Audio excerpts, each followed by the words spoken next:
Hoje, 2 de dezembro de 2011, mais uma vez o programa Pulando a Cerca. Sexta-feira é dia de pular a cerca.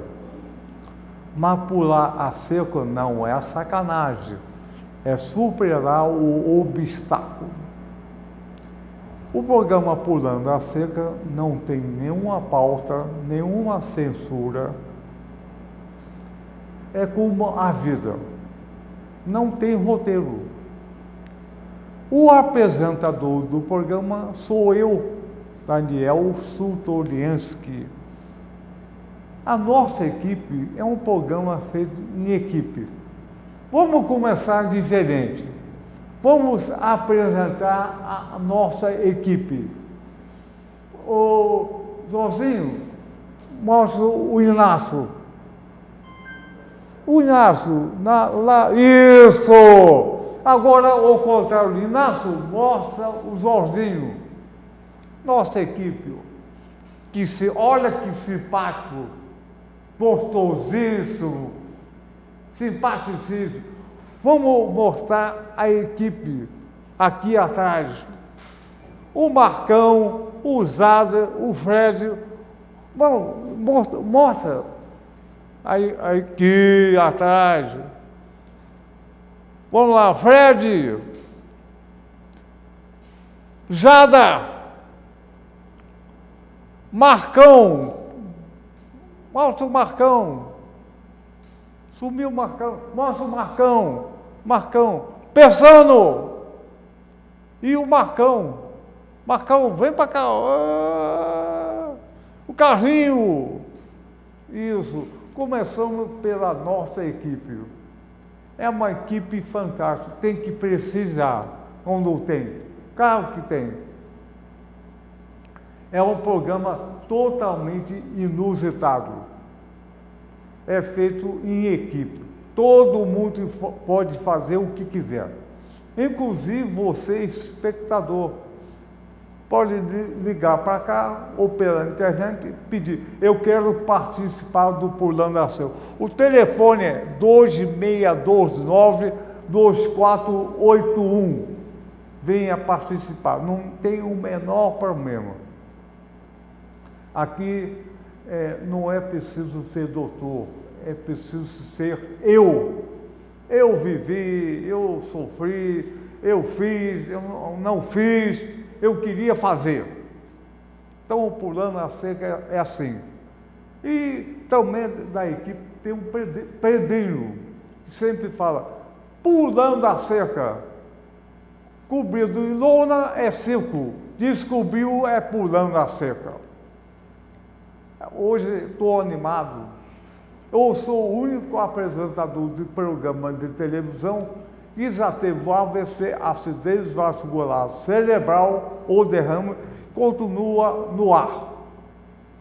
O AVC é a doença que mais mata no Brasil e maior número de sequelas. Então, essa omissão tem que acabar. Tem que tratar adequadamente o AVC. Não é necessário essa loucura de doença, chega de doença aqui no Brasil. Então, os dois convidados hoje, o primeiro está um pouquinho atrasado, não chegou porque está preso no engarrafamento. Espero que esteja chegando. Aliás, o Brasil está muito engarrafado, né? Esse engarrafamento é uma coisa terrível. Não é só engarrafamento de ônibus, carro e moto, é engarrafamento de decência. O engarrafamento é a corrupção, a sacanagem. Tem que abrir caminho para a justiça social, para a verdade e para a justiça. Mas o outro convidado, especialmente convidado, é o médico cardiologista Murilo Alves. O tema de hoje é a continuação da dívida interna que sangra o Brasil. Dívida interna, auditoria da dívida do Brasil que sangra muito este país. Vamos convidar o simpaticíssimo, o tesudíssimo, o gostosíssimo, o curtíssimo também, Murilo Alves. Vem por aqui e pula a cerca. Pulando a cerca, sem consentimento. Com licença. Então, Murilo Alves, pular a cerca por cima, por baixo, pelo meio. Porque a gente pula a cerca, porque a gente vê o outro lado. O muro é mais difícil. Murilo, fez xixi? Como? Fez xixi? Fiz, assim que eu subi. Ah, bom. Então, começa tranquilo. Então, Murilo, você é médico cardiologista. E como é que foi pular da cardiologia para a dívida interna? Eu, o Daniel, o Modesto, todos nós aqui, nós somos exatamente iguais a qualquer outro que está nos assistindo. E a gente desenvolve mais ou menos cidadania. Eu creio que o Daniel, com o Pulando a Cerca, ele fez muito mais pelo AVC e pelo povo em geral do que como médico. E eu, como médico, ao abordar a questão da dívida pública, que hoje não se fala mais em dívida interna e externa, porque os títulos internos são comprados geralmente por capital externo, onde nós temos os maiores juros do mundo. Então, a dívida interna hoje pertence a investidores internacionais. Essa dívida, se ela não existisse, hoje nós não teríamos problema de saúde, educação, transporte, que está retendo o Modesto, que daqui a pouco vai estar aqui do meu lado, e nenhum outro problema num país com potencial como o nosso, Daniel. Mas fala mais como esse pulando a cerca, o pulo da cardiologia para a dívida brasileira. Sim. Nós temos hoje essa doença que invalida, como o Daniel falou, e que mata tanto os brasileiros como o AVC. Temos o infarto agudo do miocárdio, são doenças de primeiro mundo, mas nós temos ainda no Brasil doenças de terceiro mundo, que não é para um país como o nosso, se nós tivéssemos uma política de saúde consistente e voltada para a população, como as doenças infecciosas, as doenças veiculadas pela água, que são 80% das contaminações. Então, nós temos um país em que eu, como médico e como cardiologista, deparei, seja atuando em saúde pública, inclusive nesse município, e por isso eu me sinto muito à vontade aqui em Niterói. Aqui eu estudei, aqui eu trabalhei, aqui eu conheci a minha esposa, que ela também foi estudante da UF, e o meu filho acabou estudando aqui também. Então eu tenho um vínculo muito grande com esse município. E aqui, fazendo saúde pública, nesses morros, na periferia de Niterói, eu encontrei o que se encontra fazendo saúde pública em qualquer lugar do Brasil ou de país que não dá prioridade à saúde do povo. Contradições que nós só resolvemos politicamente, não com a atividade do médico, como tentam fazer crer as autoridades. e nem com a responsabilização do paciente por ela não desfrutar de saúde. A responsabilidade é pública, são políticas públicas que têm que ser estabelecidas. E uma delas é orçamentária. E o nosso orçamento para a saúde é vergonhoso. 3,9% do orçamento brasileiro é destinado à saúde. Enquanto isso, para a dívida pública brasileira, se destina quase 50% do orçamento, precisamente 45% desse orçamento. Não existe país que promova saúde, nem educação, nenhuma política pública, pegando quase a metade do seu orçamento e destinando a dar a agiotas internacionais. Murilo Alves, essa doença, não saúde pública, é doença pública, essa deseducação pública, não educação pública e falta de reforma agrária, saneamento, o contrário do saneamento é sacaneamento. Perfeitamente, Daniel. Que tem o Brasil. Isso é devido ao longo dos pelo menos 50 e poucos anos, essa dívida pública que o Brasil tem. Se paga ao multinacional, ao banqueiro, ao agiota e não investe na população brasileira. Isso tem um fim. Quem é que vai tomar alguma providência?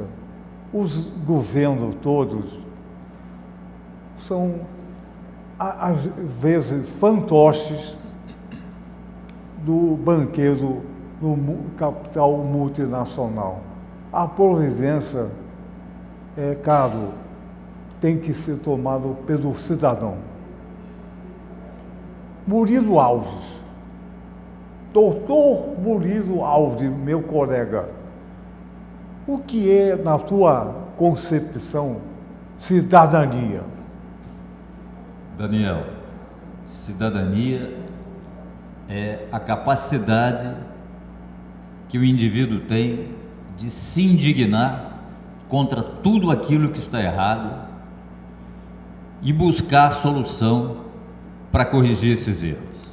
Nós devemos sair do reduto da nossa individualidade, do nosso núcleo familiar e ganharmos o mundo através do ativismo, considerando que a humanidade é a nossa família.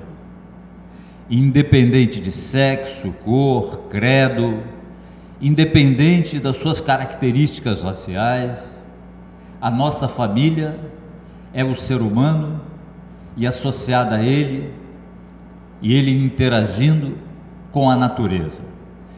Nós, ao buscarmos cidadania, nós vamos em busca de criar um mundo melhor, um mundo diferente, e considerar que a nossa casa não se constitui apenas naquele pequeno prédio de alvenaria, mas no nosso planeta. A nossa casa é o nosso planeta.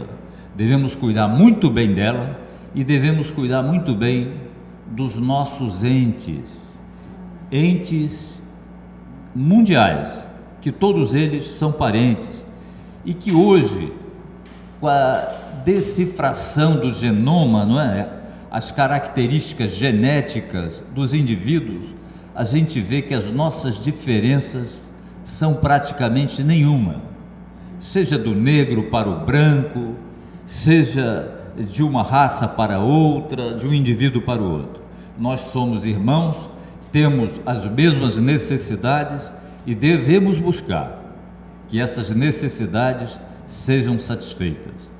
Buscar que essas necessidades humanas sejam satisfeitas é combater essa minoria insignificante que se aproveita da imensa maioria recebendo como recebe, só do Brasil, só em 2010, 635 bilhões de reais, só em juros e amortizações da nossa dívida. Você que nos assiste, isso corresponde por dia a mais ou menos 1 bilhão e 700 milhões por dia, portanto, quase 2 bilhões por dia. Isso daria para construir mais ou menos 1 milhão e 300 mil postos de saúde, mais ou menos 250 mil escolões bonitos, bem equipados, com refeição, com atividade extra classe para 800 alunos em horário integral. Cidadania é defendermos isso, Daniel. Enquanto nós não partirmos para essa atividade de defesa do nosso planeta e dos nossos irmãos, nós não exercemos a cidadania. Murilo, já que estamos pulando a cerca, esse país tem que pular a cerca. Com certeza. Tem que ter coragem de pular a cerca. Fazer programas como o teu é uma grande iniciativa de pularmos a cerca. É um programa ímpar. Você está de parabéns e eu me sinto muito bem aqui. Legal, Murilo, agradeço. Mas tenho que pular a cerca, coragem de pular a cerca contra essa sacanagem.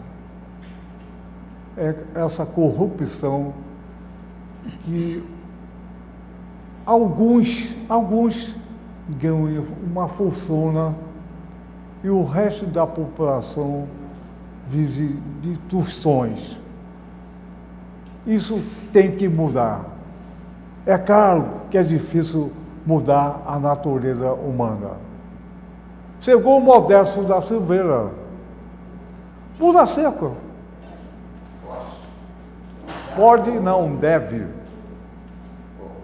Pulando a cerca outra vez? Claro.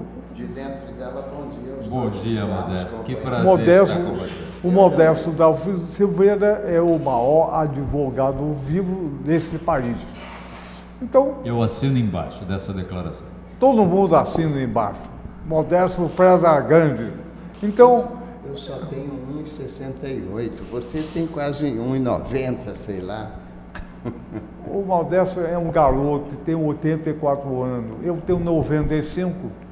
Então, é com esse 1,68 que ele enfrentava as auditorias militares e arrancava pessoas, brasileiros que estavam sendo torturados, por lutar. Só por isso que nós estamos lutando hoje aqui.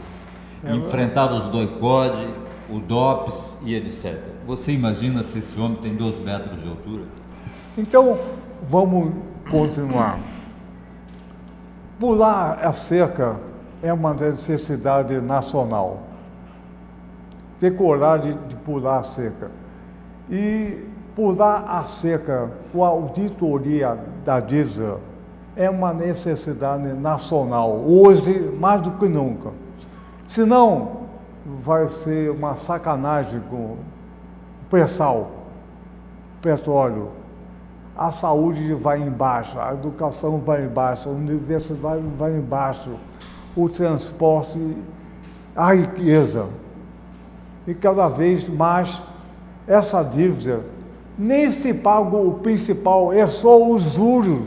Imagina, ele não quer, o banqueiro multinacional não quer que nós paguemos o principal, só o juro. E o juro multiplica, e que dê essa dívida? Está escondido. A dívida ninguém sabe, mas se paga o juro. Como é que é isso? Que sacanagem é essa? Modesto. Olha, meu palpite é o seguinte: eles realmente não querem que pague. Por quê? Porque todo país tem um patrimônio físico, material, e um patrimônio político também. Por que eles não querem? Porque quando o país não pode pagar, eles fazem como fizeram aqui com Fernando Henrique Cardoso e com outros presidentes em outros países pobres. Eles pegam os patrimônios nacionais, como os em Minas, querem pegar tudo que é do Estado. Muito bem. E depois de pegar tudo, como foi de inúmeros países, eles querem pegar a submissão, isto é, manda, ele obedece, sob pena de sofrer 1000 retaliações. Isto é, você na ONU vote assim, você no organismo tal vote assim, eu vou tomar tal posição, vou invadir tal país e você tem que me apoiar ou até mandar soldados. Enfim, vira um escravo das potências credoras, que em geral se instalam, do ponto de vista contábil, se instalam nos paraísos fiscais. Por isso é que os paraísos fiscais, como sócios dessa trambicagem toda, são os países que mais têm renda per capita e mais têm bilionários no mundo. Pois é, Modesto, você está avançando legal, só no Pulando a Seca que a gente consegue falar. Mas antigamente, o padrão ouro valia muito. Hoje, o padrão ouro é uma metáfora. O que vale muito é petróleo. Não é por acaso que o Brasil tem um imenso pré-sal, talvez a maior riqueza do mundo em petróleo.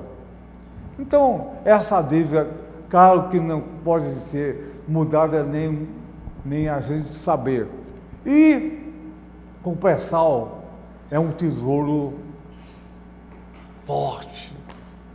E a quarta esquadra americana que saiu do mar voltou para proteger o agronegócio aqui nesse lado, e o outro lado é o petróleo pré-sal no mar.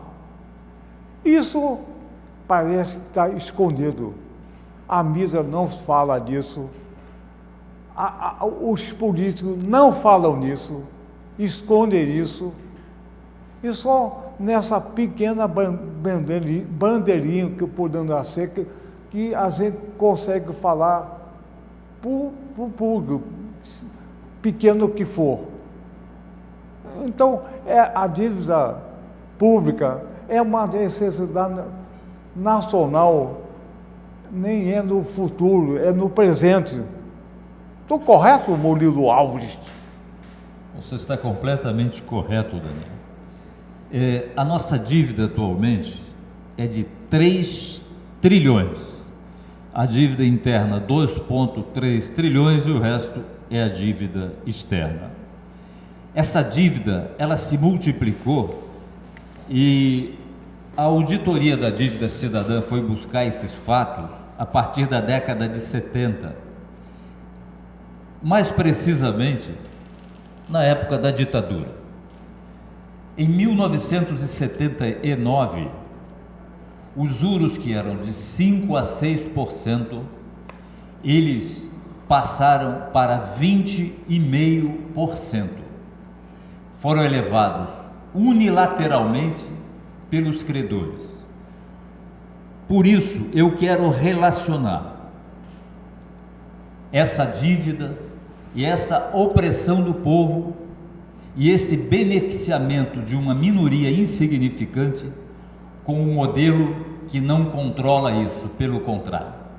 É um modelo, um esquema exatamente para beneficiar essa minoria insignificante. Você quer ver, Daniel? Modesto sabe disso. Nós sabemos disso, mas devemos dizer isso a todos, denunciar em cada tribuna que a gente tem a oportunidade de estar. Hoje, os títulos da nossa dívida, num percentual de 55%, pertence às corporações bancárias. Só por isso, os bancos têm lucros recordes, como o Itaú, 13 bilhões o ano passado, Bradesco, 10 bilhões o ano passado. E sabe quem é que estabelece os juros que fazem com que esses bancos, que são os maiores detentores dos títulos da dívida pública, 55%, eles próprios? Nós sabemos que o Conselho de Política Econômica do Banco Central é composto de uma forma diversificada. E esses bancos, eles representam maioria nas decisões de majoração ou manutenção desses lucros, desses juros, os maiores do mundo, os maiores distanciadamente do planeta. Então eu digo quanto eu quero ganhar, porque eu chego dentro da instituição do Banco Central Brasileiro, que fixa a taxa de juros, e vou dizer quanto é que tem que ser os juros, para que os meus títulos, que são também majoritários em relação a todos os outros credores, eles rendam muito mais.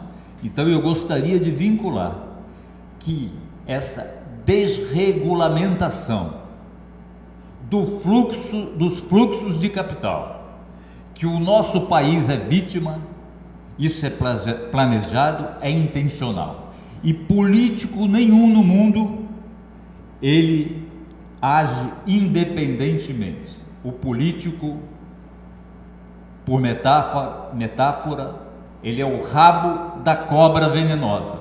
A cabeça da cobra venenosa se constitui pelas grandes corporações, principalmente aquelas financeiras. É assim no Brasil, é assim nos Estados Unidos e é assim no mundo. Não adianta nos Estados Unidos chegar ao poder um presidente negro, de uma origem de paz do terceiro mundo, com cara de povo, como o Lula disse, porque ele é marionete de um sistema cruel e impiedoso e que assassina presidentes, não só do seu próprio país, como de outros países.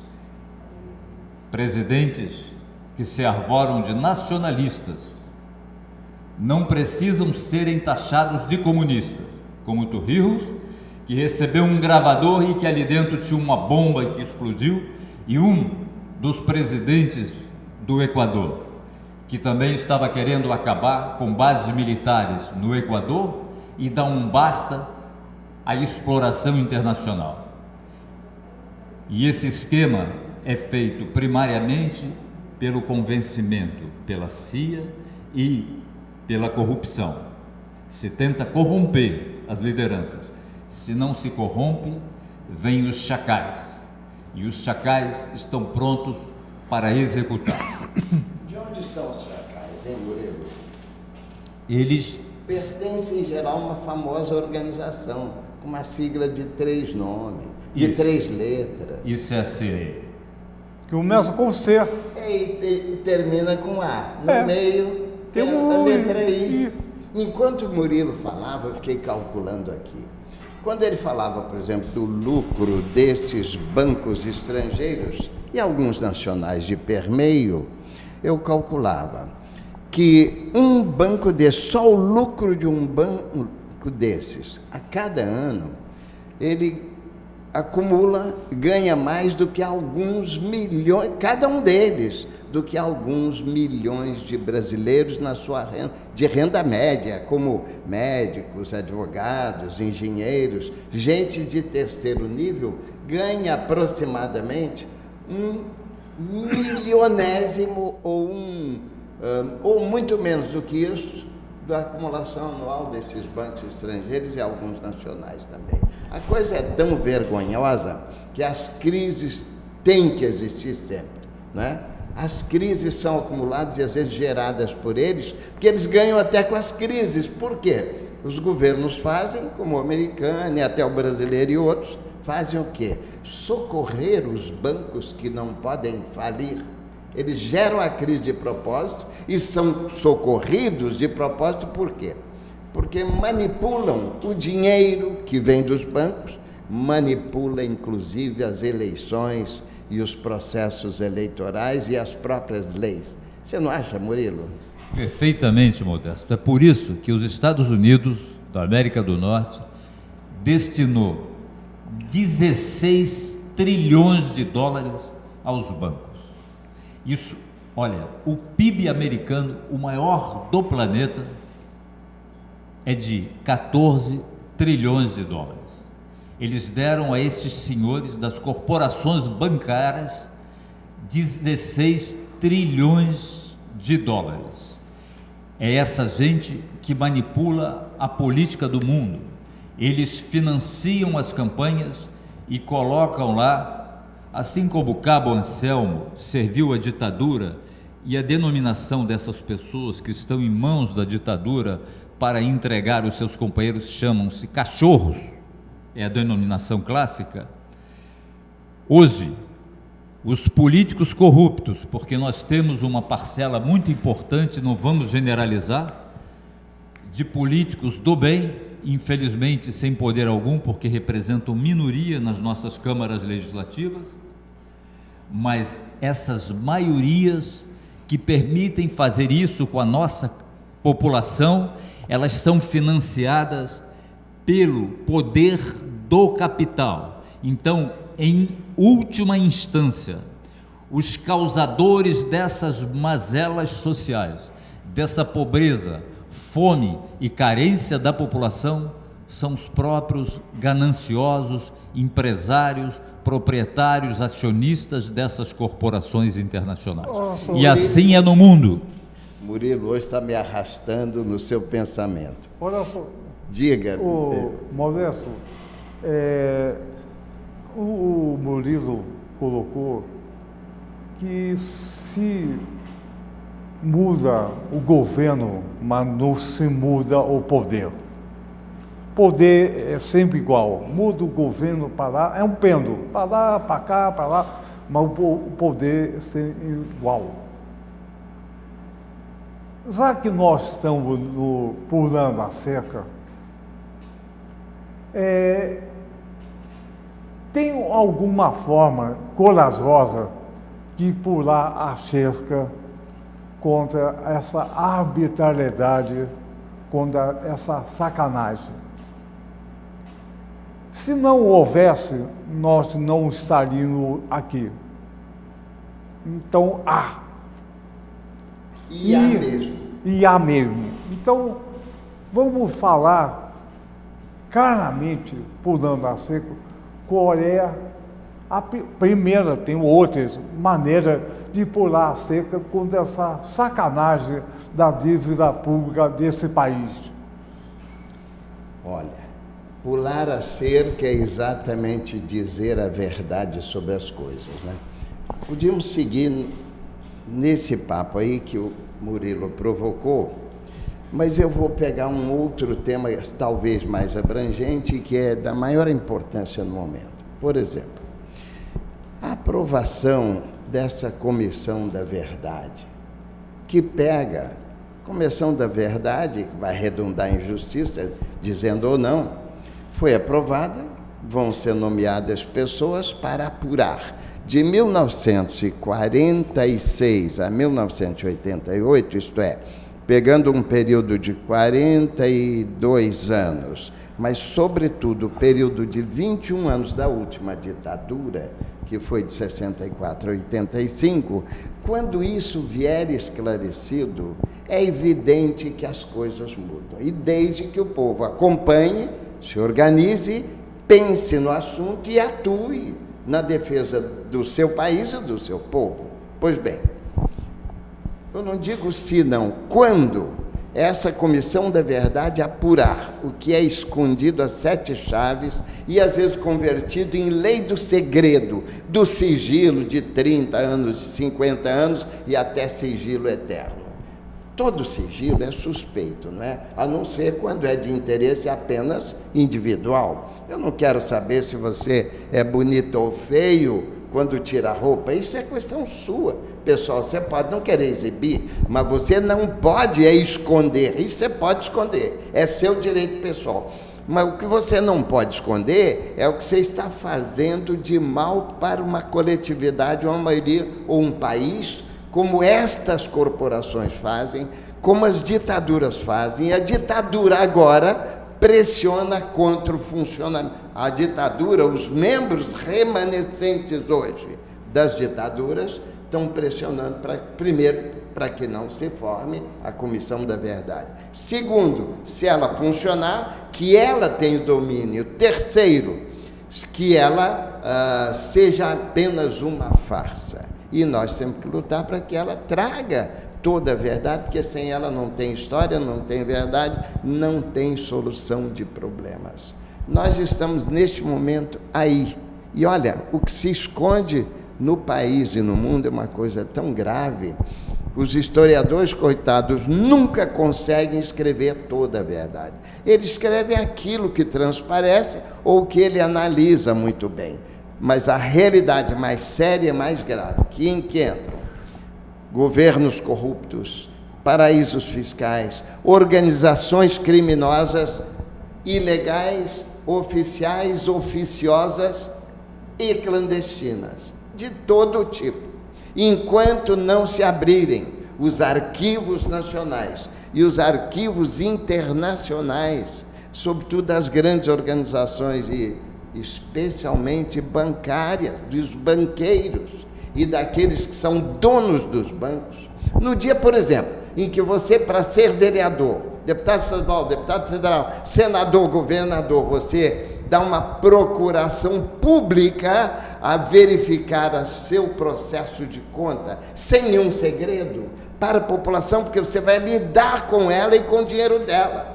Quando você puder dar essa procuração, olha, tem procuração plena junto a paraísos fiscais, junto a qualquer organismo, verificar a minha vida contábil, aí talvez a gente possa ter muitas fichas limpas em maioria. Olha só, Murilo, está sendo organizada aqui no Rio uma comissão cidadã para a dívida pública. Fala disso. Eu gostaria de falar sim, o nosso tempo está terminando e esse programa é muito importante. E eu gostaria de pedir licença ao Daniel para divulgar um programa que é irmão do dele e cujo horário não coincide com o dele. É um programa de segunda a sexta-feira, chamado Faixa Livre, que é de 8 às 10. Que também é um programa que as pessoas que vão lá emitir opinião, é como estamos aqui nós três, Daniel, eu e o Modesto, somos pessoas independentes, não temos o rabo preso, não somos corrompidos pelo capital. Assim é o programa Faixa Livre. E se vocês que nos assistem observar a grande imprensa, imprensa comercial, e aqueles comentaristas que falam principalmente de economia, são todos comprometidos com o capital. Eles não entrevistam professores universitários da área que não precisam de estar ganhando da emissora. E a emissora, ela é submissa ao capital, porque elas não sobrevivem sem a publicidade. E se a publicidade for retirada das emissoras de comunicação, elas falem do dia para a noite. Então, uma outra luta que nós temos que falar mais adiante é a democratização dos meios de comunicação, que não existe no mundo capitalista, porque as empresas de comunicação sobrevivem apenas pela publicidade. E a publicidade é alocada nessas empresas pelas corporações.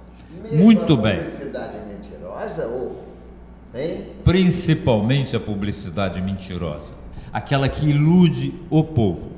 Então, eu gostaria de dizer que existe um site da dívida cidadã, que é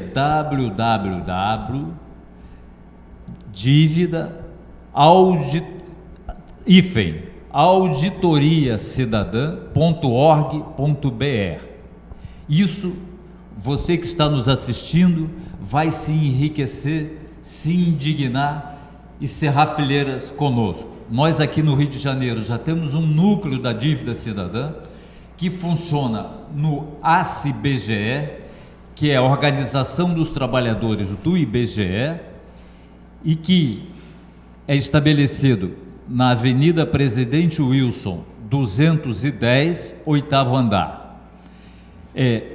Fala, Modesto. Repita, por favor, o site que as pessoas devem consultar. Repita, porque muita gente não sabe de lápis à mão.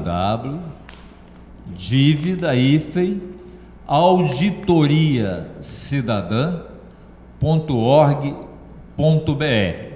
Esse é o site da verdade, dos números que oprimem o Brasil, os brasileiros e o mundo. E vou lhes dizer, segundo Eric Toussaint, que é um belga, jornalista, intelectual, um dos maiores do planeta, historiador e economista, e ele preside o Comitê pela Anulação da Dívida do Terceiro Mundo. Anulação, não é calote, ouviu? Ele disse e provou que a dívida do Terceiro Mundo corresponde a 1% da dívida mundial, cuja dívida mundial é 158 trilhões, portanto não afetará mercado nenhum. Essa dívida só é mantida e aumentada pelos motivos que o Modesto citou, para tomarem amanhã o nosso pré-sal e para se apoderar das nossas riquezas. País cobiçado como é o nosso. Pré-sal. Então, a reunião vai ser no dia... Nós teremos uma reunião no dia 5 próximo vindouro, é segunda-feira, às 17h30. Nós convocamos principalmente as entidades, pessoas jurídicas, mas todos devem se aproximar de nós, nos conhecer e participar ativamente. Nós queremos trazer para o nosso convívio esse pulo da cerca que o Daniel está nos interrogando, como fazer. É exatamente reunindo a força de todos vocês, porque nós, apenas nós, da Casa da América Latina, da Dívida Cidadã, do Comitê pelos Direitos Humanos, e direitos humanos não é só preso político, são aqueles que não têm acesso à educação, à saúde, ao saneamento básico, ao transporte, etc. Todos nós temos que cerrar fileira para defender esses direitos. O Murilo, Modesto, olha só, eu como médico psiquiatra vou citar o Sigmund Freud. O Sigmund Freud, há muito tempo atrás, no século passado, já dava uma visão clara disso, muito clara. O pessoal acha que o Freud não tem uma visão política, pelo contrário. Ele fez um livro excepcional chamado O Mal-Estar da Civilização. O Mal-Estar da Civilização. Foi publicado no início do século XX. O mal-estar da civilização correspondia, na visão freudiana, esse planeta, quando aumentasse a população, os que detinham o poder iam forçar cada vez mais a barra. Leis autoritárias, prisões, dívidas internas, tudo mais. Isso Freud colocou nesse livro fantástico, O Mal-Estar da Civilização. E conhecendo a natureza humana, como Freud conhecia, o homem conseguiu avançar nesse caminho perverso, ruim do imperialismo. Então, vamos participar da vida cidadã e pular a cerca sempre que for necessário. E necessário pular a cerca todo dia. Vamos cantar 1, 2, 3, pulando a cerca com vocês.